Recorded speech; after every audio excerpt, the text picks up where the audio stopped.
Hi, this is Priyanka and I welcome you all to Srijan Wednesday webinars. For those who are attending for the first time, this is a community initiative by Srijan Technologies. As a part of this initiative, we will host webinars every alternate Wednesday. We will have speakers from different domains who will talk about subjects like front-end technologies, UI UX, mobile apps, media, entrepreneurship, community building, digital marketing, and many more. Today we have Shrikant Vashisht with us.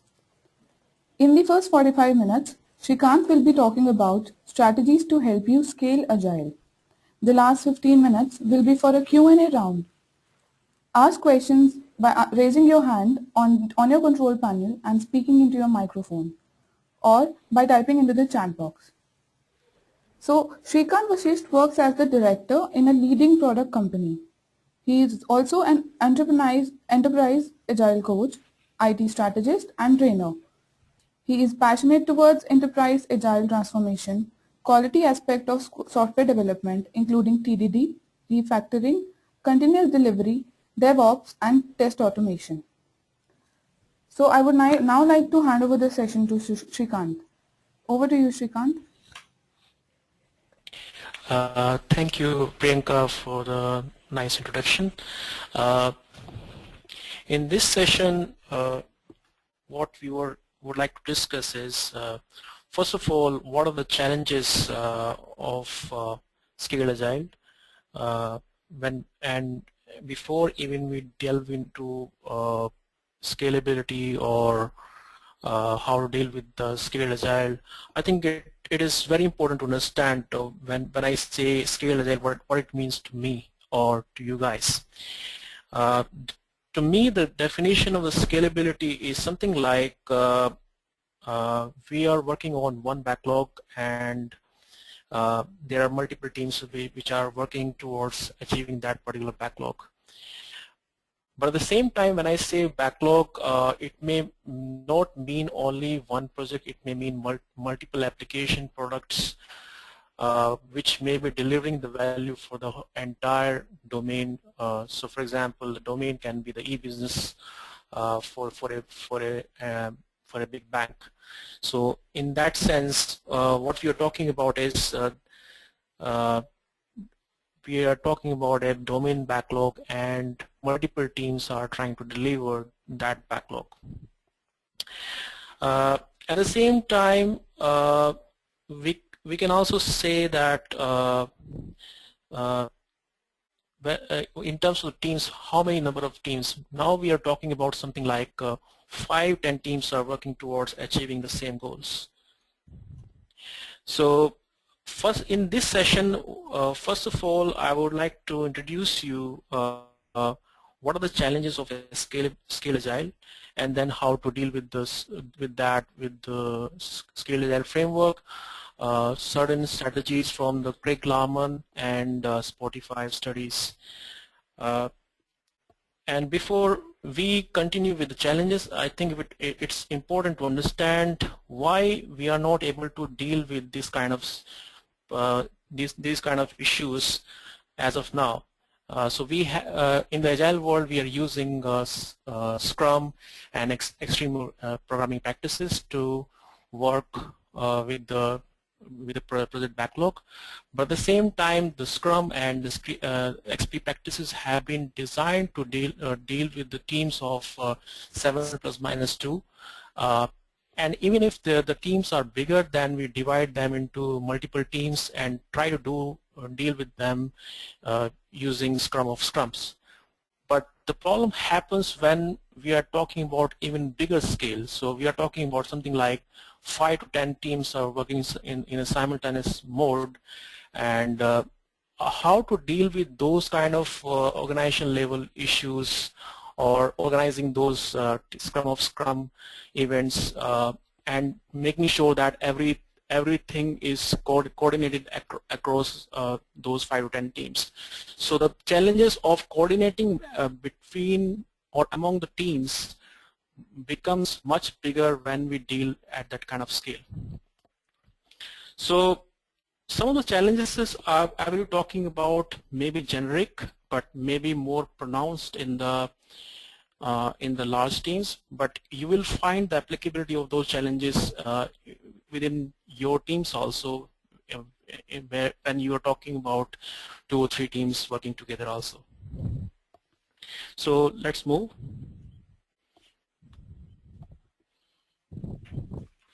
Just a moment. So let me introduce to what are the challenges in the large enterprises regarding scalability. So first is end-to-end integration accountability. So individually as a team you are working towards achieving the sprint goals, but who looks at the integration of the deliverable of those teams' potential shippable product? So everybody may be happy that they are achieving the sprint goals, but at the same time the core idea of the Agile is that you are giving something ready in the hand of the end users.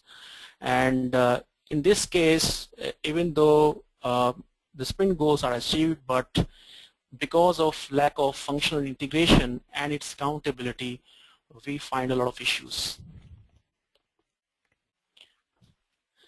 Then everybody is looking after their own backlog. There may be some application architect who is looking at the design aspect of the feature they are developing on, but at the same time, who is looking at the sanctity of the holistic architecture of the entire product?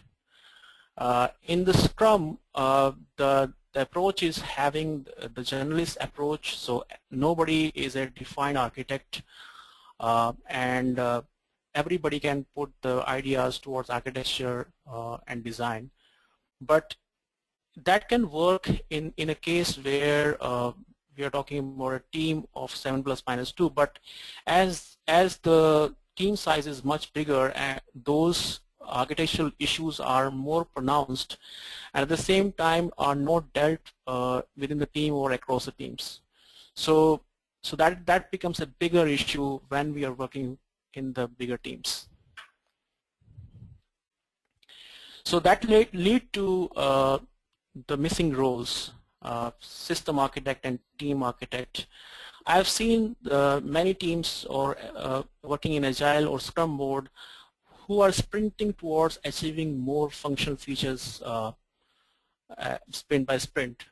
But what I've seen is that after a period of time, there is no focus towards the architectural accountability. At the same time, the focus is not on the non-functional requirements. So the focus may be of turning out the more features, but how to deal with the performance, and if anything is going wrong, then somebody is shouting and making sure that those problems are fixed. So in a generalist only approach, you find those missing roles where somebody has to be accountable towards making sure that these issues are dealt with at the right time.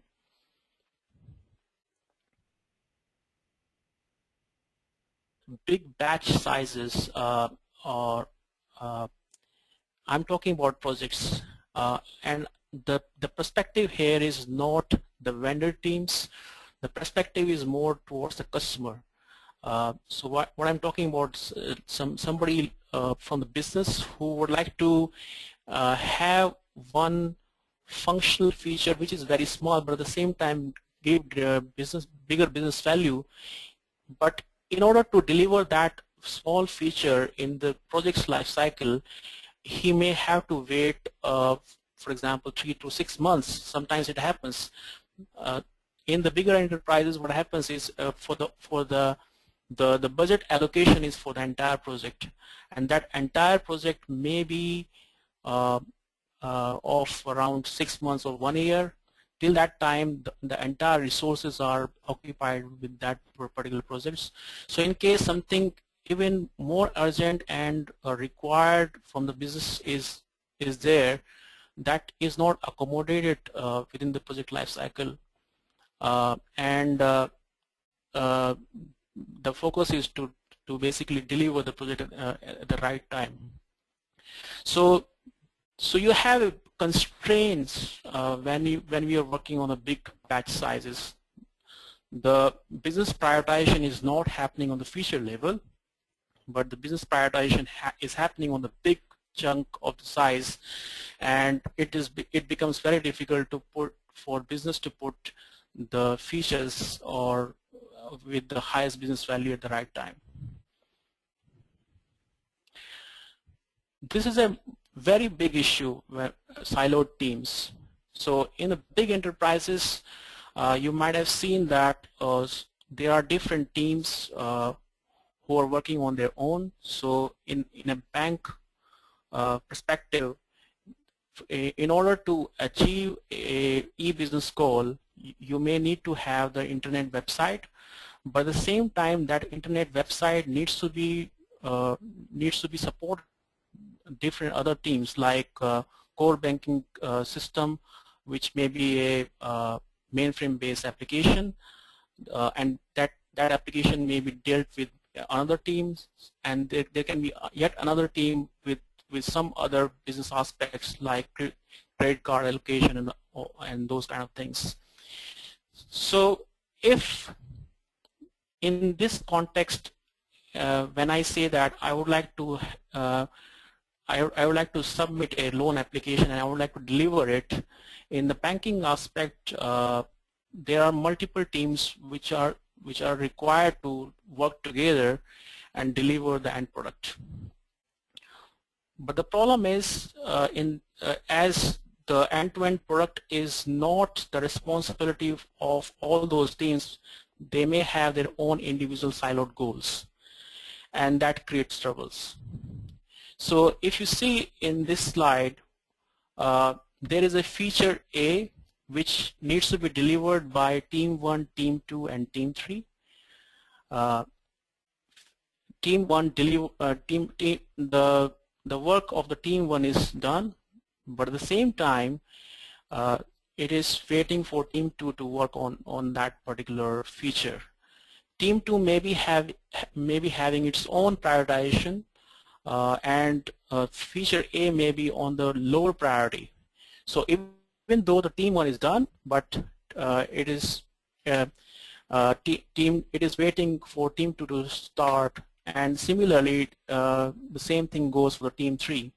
So even though the amount of time which is taken by team 1 and team 2 may be small, but at the same time the amount of delay which is caused by these teams because of their own individual priorities, the amount of cycle time required to complete feature A may be much larger than if you combine their individual efforts in team 1, team 2, team 3. And this kind of problem is more pronounced in I think everywhere. Wherever you see that multiple teams have to work together to deliver a common goal, then you will find these kind of issues. Apart from the cycle time, you also feel that there are V versus they kind of issue that, and they are not working towards achieving the common goals for the organization. So if you see the depiction of the previous slide in terms of the flow, in the left hand side you see a road which is bumpy, and it's a kind of like you go with a flow or with a speed, but you have a breaker and then you go continue, so you don't have a continuous flow, and that delay is caused by having different silos within the organization. But at the same time, if you see the next picture, and that is with a continuous flow, and the idea of to achieve the continuous flow in the large organization is also that whenever you put a new feature into the product backlog for the team, that is delivered without any delay. And in this presentation we will see like how to achieve that kind of flow. Again, here I'm talking from the perspective of the customer. For the vendor, it may it may not be having much trouble. So for any new initiative or any new project, we create the team, form the team. Before after forming the team, they work together and find suitability and create relationships, and there is some kind of norming, and after norming only you start performing as a team. The whole cycle of forming, storming, norming, and performing may take a pretty long time. So in a project of, for example, 50-60 people, that may mean 2 or 3 months before they really start doing performing. But what happens is when the project ends, then the team is dissolved. Whatever the harmony or the relationships or the way they had been working, the comfort level they achieved as part of the performing team gets lost, and they have to start all over it again for the new project. From the vendor perspective, that may not be a big issue, but from the customer perspective, where he he keeps on creating new initiatives as a project, that may be the huge waste. This is another issue, how to quantify the business value across features. So in general, the idea of the business value is very vague and not properly defined. Even if it is defined, it may mean that the person or the business stakeholder who is having the loudest mouth may be the one who says that my feature is having the highest business value. But when you're talking about on a scale and we want to make sure that the feature which is having the highest business value goes to the team and delivered, how to really make sure in a scientific way what is the highest business value of a particular feature? So that becomes a bigger question. So now I will see like how Scale Agile framework solve these issues. Again, Scale Agile framework may be a bigger term. I may be applying certain practices from the Craig Lamar School of Thought and the Spotify studies. So it is a kind of combination of how they deliver or solve these problems. So in the SAFE world or Scale Agile framework world, new roles have been created. So apart from having the product owner for the individual teams, we have a product manager who looks after the product backlog for the entire portfolio, where multiple teams are working together. So he manages the bigger grain level backlog at the portfolio level. At the same time, there are new roles like system architect, enterprise architect, and application architect, which were missing, and they were not considered as part of the Scrum framework. They have been introduced in the Scale Agile framework. And this is very interesting.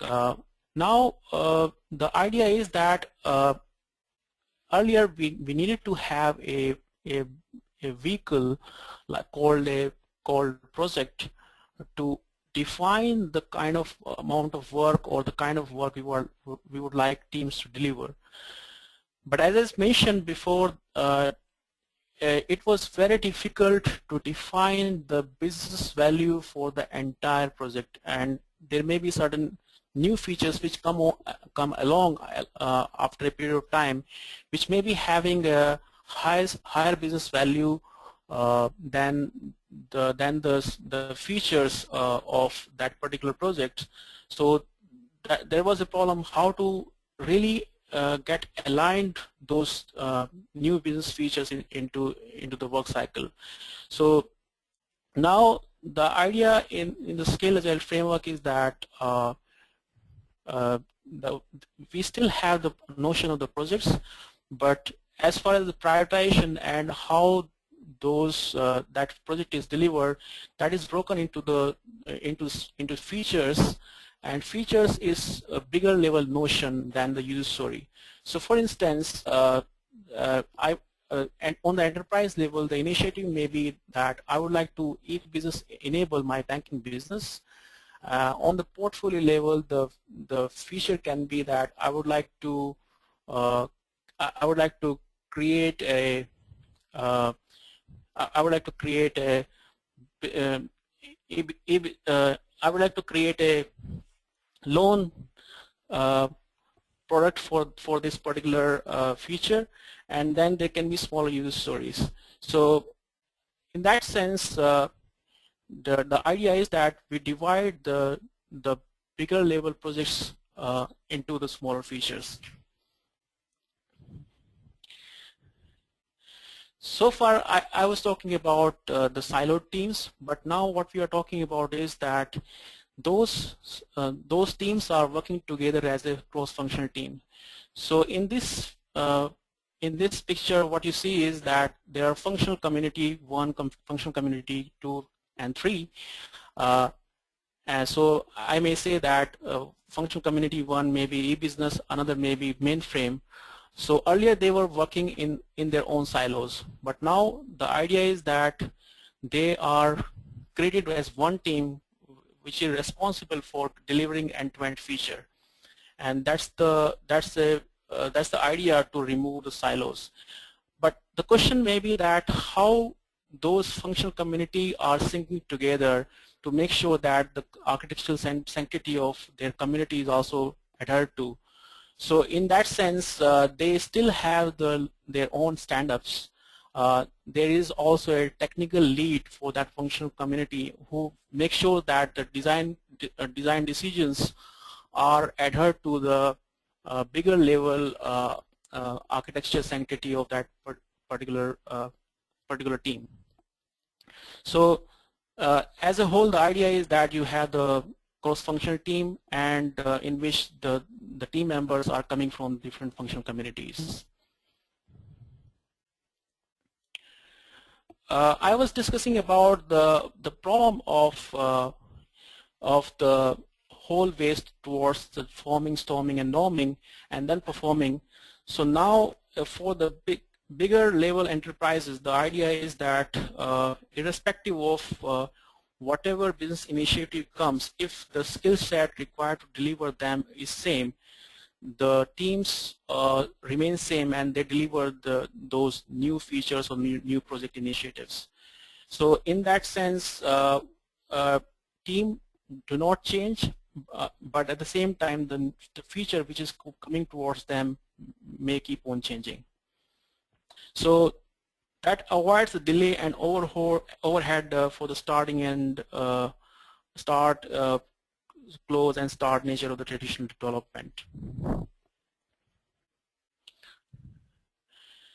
Scaled Agile framework also comes with a notion of weighted shorter job first, and the idea is a little bit scientific. So weighted shorter job first may mean the user and business value plus cost of delay, risk reduction, and opportunity enablement, and divided by the job size. So when I talk about the user and business value and time criticality, these kind of things, then I'm talking about their relative value. So a particular feature may have a, so again, I may apply the planning poker to define the user and business value, and so different business stakeholders can sit together, and depending on the business feature which need to go in for the teams, they may define the base value for a business feature as a 1, and then related to that they can see what is the business value for the next feature, and things like that. Similarly, they can also define the cost of delay. what you see in this formula is that in order to have the better weighted shorted job first, the job size has to be smaller. And if this weighted shorted job first is bigger, that particular feature is the candidate for the to go to the product backlog of the sprint. So that this idea of the weighted shorted job first basically tries to remove the problem of thinking in terms of business value, which used to be very vague earlier. So now I will be talking about the Scale Agile framework as a whole. Scale Agile framework as a whole has 3 pillars. One is on the enterprise level, another is on the portfolio level, and next is on the team level. On the enterprise level, there can be initiatives which are larger in size, and those initiatives may be all in terms of the functionality, but at the same time from the technical standpoint also. So from the technical standpoint, the enterprise level changes may be that we would like to open our APIs through web services to the external vendors. So that may be the enterprise level vision. On the portfolio level, it may be more granular, and similarly on the team level, it may be another level of the granularity. So in this session, I will be discussing more towards the portfolio level.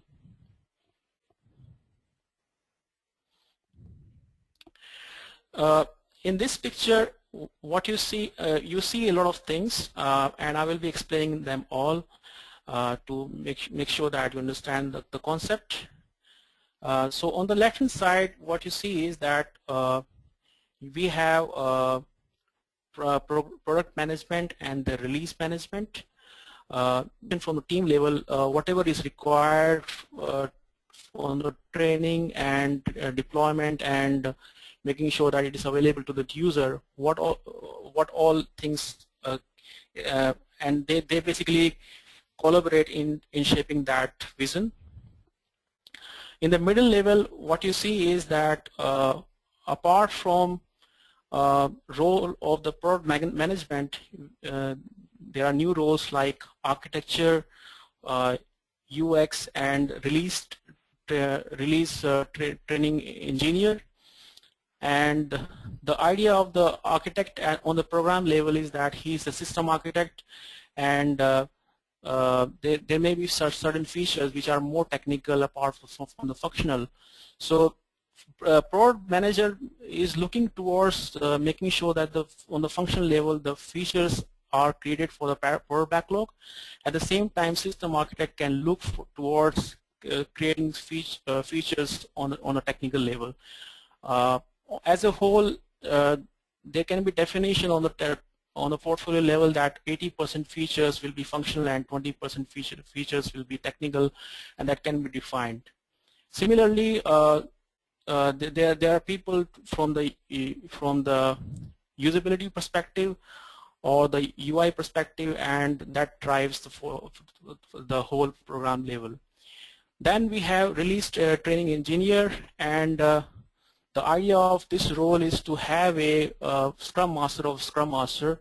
So there may be multiple teams working together, but who make sure about having the Scrum of Scrums and making sure that they are working towards common goal across the sprints. So that is the role of RTE. And then we have the system team also. System team, the idea of the system team is that even though we may think that we are going with a good speed in each iteration as multiple teams, and everybody is achieving their own individual sprint goals, but how to make sure that though that particular that particular uh, outcome is system ready also. What I mean to say is that that particular outcome can be used by the end user at the end of each sprint. So that requires a good amount of integration, removing the technical debt on the individual team level, and that responsibility goes to the system team. Then we have the concept of agile release train, which is called ART. Agile release train is similar to the sprint on the team level, but this is bigger on bigger level as abstraction on the program level. So it may the agile release train may mean that there are multiple teams working towards achieving that common goal. The ART may also mean that it contains multiple sprints together. So one ART may mean that there are around five sprints to get in order to achieve the goal, and that the goal is called PSI in safe terms, potentially shippable increment. Another important thing which you see in between is that there are features and some architectural level also. So that's the idea which I explained earlier, that apart from the business functionality, you have the technical features also coming as part of the agile release train.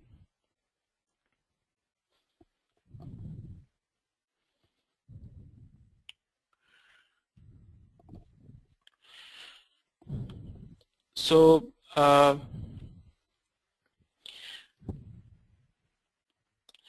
so in this slide, I will be explaining the concept of the agile release train. And first thing you see is that we need to have a release planning, and in the Scrum sprint level, we used to have a planning meeting. Now on the agile release train level, we have the concept of the release planning.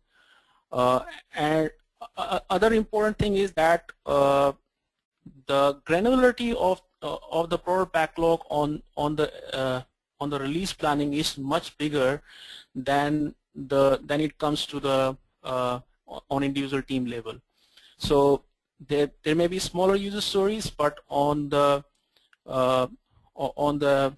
release planning level, we call them as a features, and they are much bigger in the granularity level. Other thing is that there is a kind of cadence in each sprint. So there may be multiple teams working together in the agile release train, but at the same time, in terms of the sprint cycle, they may start and end on the same date.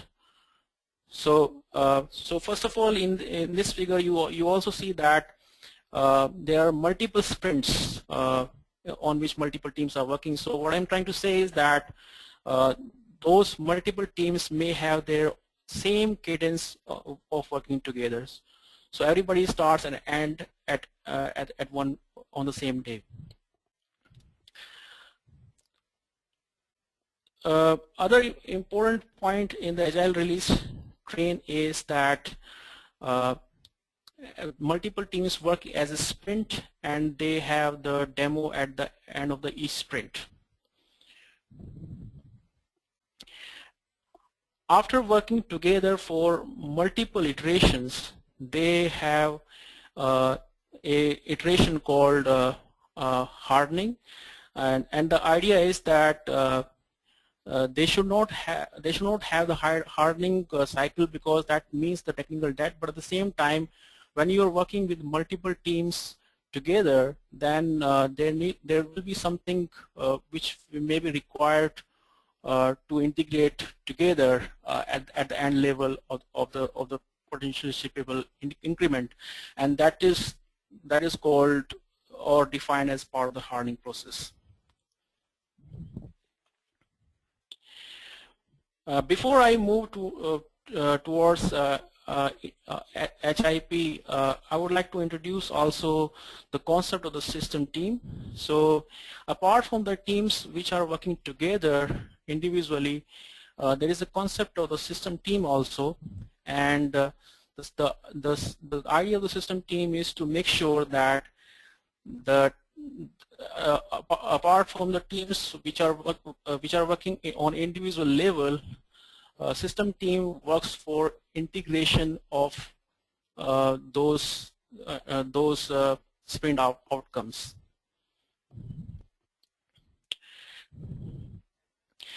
At the end of the Agile release train, you have the hardening and innovation and planning. So innovation is something like hackathon and some kind of research projects which teams can have on individual basis to see they may be productive in the next PSI. And planning is for the next Agile release train. So at the end of the ART, you have the potentially shippable increment, which can be deployed into the production. At the end of it, also you have inspect and adapt cycle. So in the Scrum sprint way, we used to have the concept of retrospective. On the Agile release train level, we have the concept of the inspect and adapt. So whatever we learned as part of the this Agile release train on the program level, that is considered as part of this inspect and adapt for the continuous learning. So you may feel that the idea of the Agile release train may be much larger. That means we are talking about the 5 sprints, and we may not be able to deliver something on the production. But that's not the key. The idea is that though we develop on the cadence, but we can deliver on demand at any point of time, and that demand is based on the business, what business needs at that from the team perspective. So after within the PSI itself, you should be able to deliver the product to the end customers after each sprint. So the goal is that we develop on the cadence and deliver on demand. So if you see the summary of SAFe at program level, what you have is that there are new roles which are coming up. And you have the concept of the product management now, release management. The priority is given to the architecture and the technical level, so we have the architecture level features also. There is a concept of the Agile release train, which is much bigger abstraction than the Scrum sprint cycle, and it applies on the program level. Instead of delivering the potentially shippable product in the SAFe terms, it is called potentially shippable increment, which may be a little bit confusing, but that's what it is called.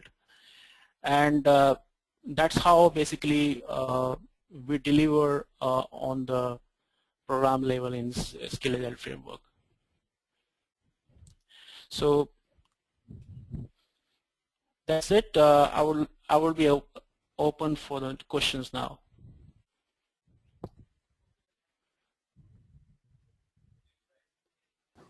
Well, that was a great session. Thank you so much, Srijan, for sharing your knowledge with us so freely. I'm sure you guys have questions, so please press the raise hand button on your control panel to ask your question. Or you can also type your question in the chat box below.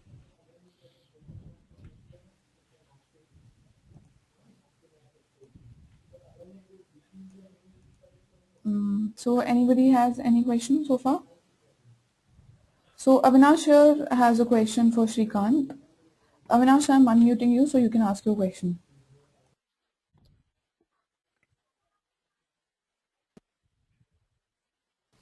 Shrikant, are you able to hear me? Yeah. Hey, Hey, Shrikant, do you mind going to that ERT slide? Just curious on a couple of more things. Yeah. Yeah, you can hold. Yes, here. So here the system testing, would actually happen all throughout the cycle, right? With every sprint from multiple. Let's assume there are 4 teams here. The 4 sprints, sprint 1 by team A, sprint 1 by team B, team C, and team D. All the system testing will start from straight away from beginning, right? That's the idea here in ERT. Yeah, yeah. Okay, and then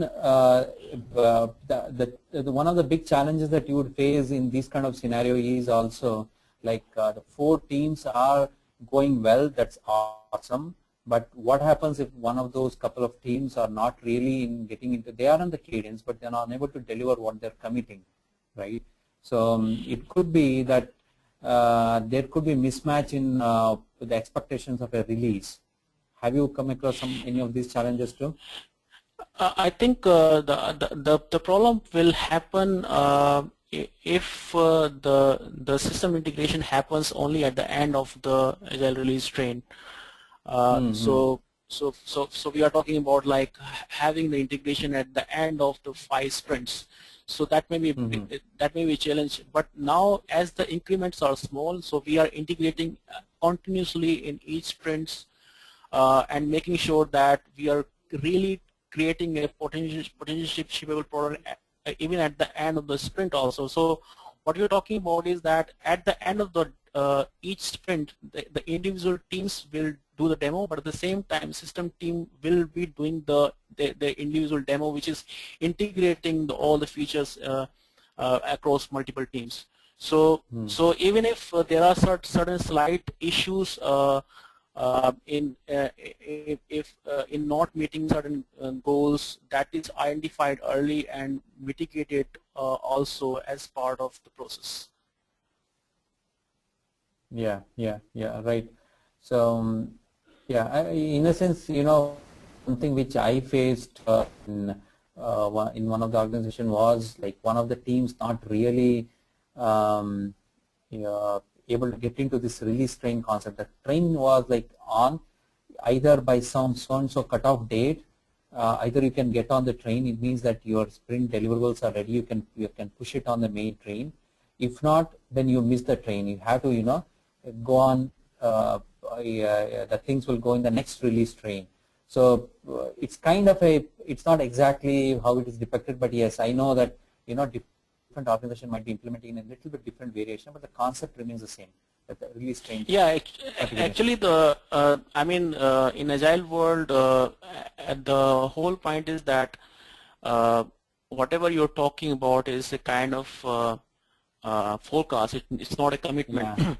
Yeah. So right. So basically, the idea of how much the team will be delivering at the end of each PSI or the Agile release train, you get the feel of it after conducting multiple Agile release trains and see and look at their velocity, and based on that you can see like how much they will be able to deliver.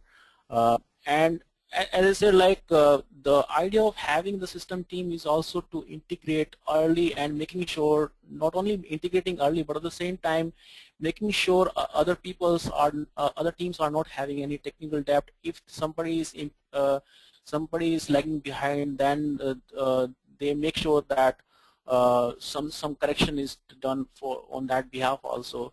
So they just not have the responsibility of just integrating, but also to make sure that integration is really done across the teams. Thanks for the great answer, Srikanth. We have 2 more questions so far. So Anubhav Tiwari asks, how does Kanban work in portfolio for a service industry? Actually, so far I explained the idea of having Scrum in the Scale Agile framework, but at the same time Kanban can also be applied on the enterprise level, and the idea is that in that case you will not be having the boundaries of the Scrum cycle, but this so you don't have the sprints anymore. But at the same time, you will be having the individual individual working in progress limitations, constraints across how much teams are doing, and the system team or the integration across will be a kind of continuous process, and basically and that will be part of the definition of done also, that apart from making sure that feature level integration is done, the system level integration is also done across the board. So the idea is that instead of delivering in terms of sprint cadence, the idea will be to deliver based on the number of features created by the Kanban team and deliver it into the production. Thank you, Shrikant. That was most informative. So we have another question by Vikram. He asked, how can a Scrum Master scale up in SAFe framework? What kind of things he has to master? Can you repeat the question again, please? Sure. Vikram asked, how can a Scrum Master scale up in SAFe framework? What kind of things he has to master?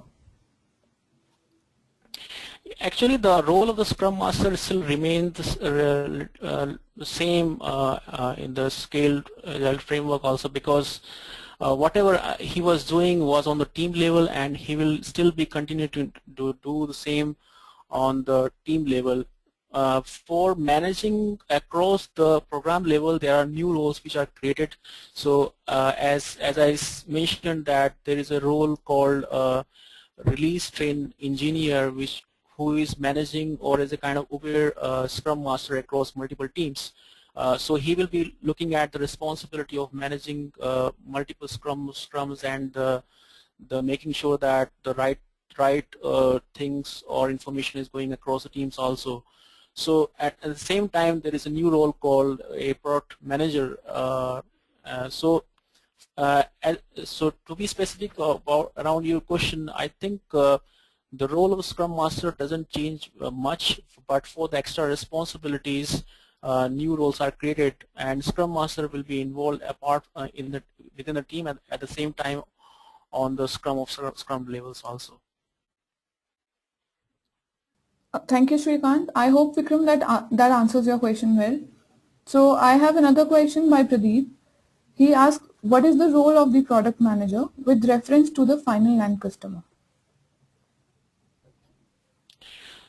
So the role of the product manager is to coordinate on the program level itself, is making sure that the backlog is created on the program level, and which is much more granular level than on the user story level. So so a feature may be like I would like to have the shopping cart in a retail website, and within that particular feature there may be multiple of the user stories to make sure that particular feature is delivered. So product manager is looking at that role, at the same time making sure that he's working with the stakeholders at the program level, and the release planning is happening on the Agile release train level. So all those responsibilities are there for the product manager. Thank you, Shrikant. Vikram has another question. Does that answer your question, Pradeep? Okay, if I guess it does. So otherwise, Pradeep, you can type in more questions, or you can directly have a conversation with Shrikant by speaking into your microphone. So Vikram has another follow-up question. He asked, how can a Scrum Master have a career growth in SAFe framework? I think I'm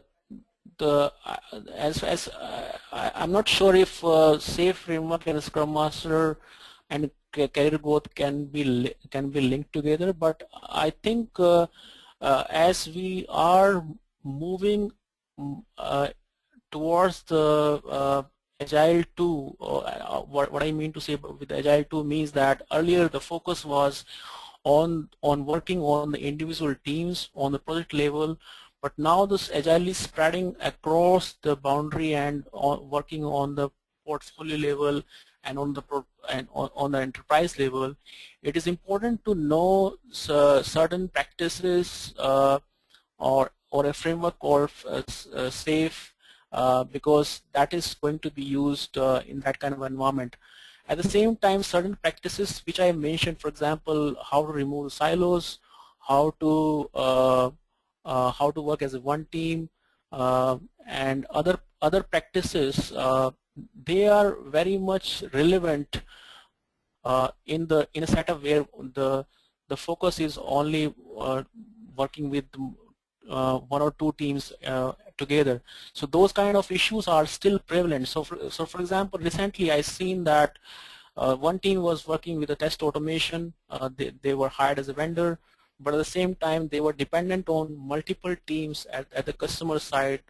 Like one team was a framework team, another team was having the domain knowledge of that particular application. And the problem was that the team was not productive, not because they were not competent, but because the teams were not working together. So they were interdependent and they were not working as one team. So that issue was still there. So I would say that having the information of all these techniques helps the Scrum Master in dealing the situation in the projects he's working on. So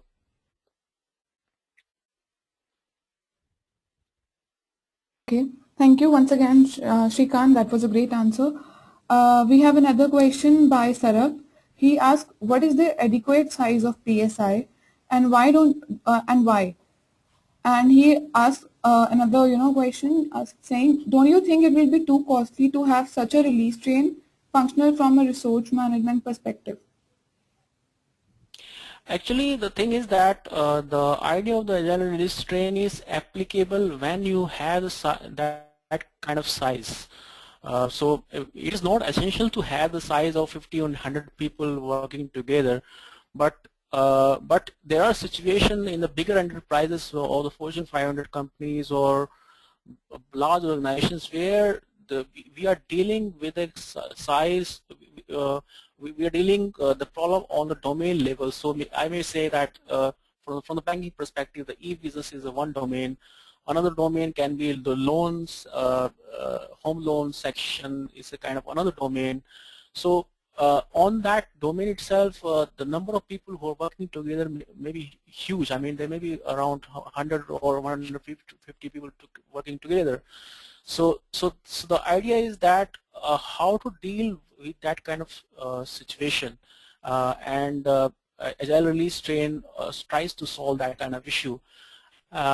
And as far as what is the optimum size of the Agile Release Train, I think it is dependent on this organization to organization. And as I mentioned also before in the slides, that Agile Release Train doesn't necessitate you to work in the PSI level only. You can develop on the Cadence but deliver on demand. So depending on the demand coming from the business, you should be able to deliver the functionality to the customer. So to summarize, I think it needs the amount of time for a PSI needs to be figured out at the organization level, but at the same time it doesn't really stop you to deliver on demand. Great, thanks Shrikant. I'm going to take one last question here. So I will request all those who have more questions to please mail them at webinars@srijan.in. Our last question is by Ashish. He asks, "Can you please help us in knowing the team size and Spotify teams on a program where it has been successful and implemented well? I may not be able to provide you exact details how many number of people are working there, but I think there are 100 or 200 people are working together. But at the same time, I can tell you the number of people with whom I worked on my own. So we try to implement the scale Agile framework on a large bank, and at that particular point of time, we were dealing with more than 100 people at one point of time in one domain, and that we were still evolving with multiple domains together. So we were trying to implement the Scale Agile framework on the enterprise levels. So we initiated with the portfolio level, and at that point of time, more than 100 people are working together in the Agile release train mode. But as far as the Spotify is concerned, I don't have the exact figures. Okay, fair enough, Shrikant. Thank you so much. I'm going to take one last quick question here by Ravindra. He asked, what are the challenges in implementing Agile methods? In what environments will Agile be most successful? I think the immediate challenge comes is that Agile is a kind of revolutionary methodology, or I would say, I think I would really rephrase it. Agile may mean multiple frameworks like Scrum or Kanban. Scrum means revolutionary. That means you need to restructure your organization based on the needs of the framework, but it's very beneficial. But at the same time, if you want to start with the status quo, and you can start using Kanban, which is a kind of evolutionary framework, and it can work within your constraints of the organization also. What was the second part of the question, Priyanka? Second part was, in what environments will Agile be most successful?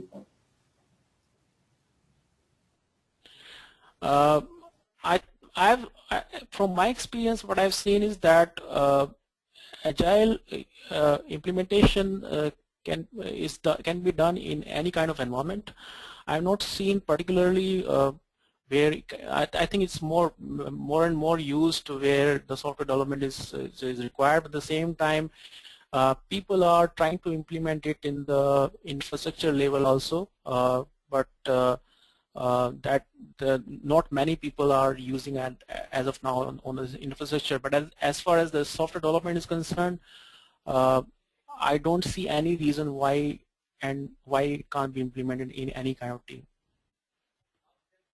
Okay, thank you so much, Shrikant, for answering all the questions very patiently.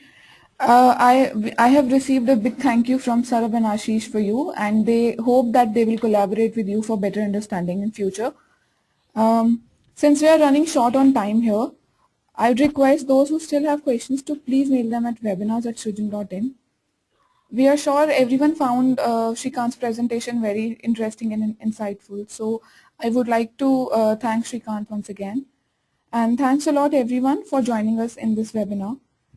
I would also like to announce that our next webinar is on digital economy, widening work-life choices for women by Sairi Chahal, founder of Flexi Moms and Sheroes, which are two very successful online communities for empowering women professionally.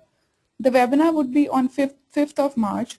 For registration, you will be getting a mail from our side, or you can directly register at Srijan's website. So thank you once again for joining us, and have a great day, guys. Thank you.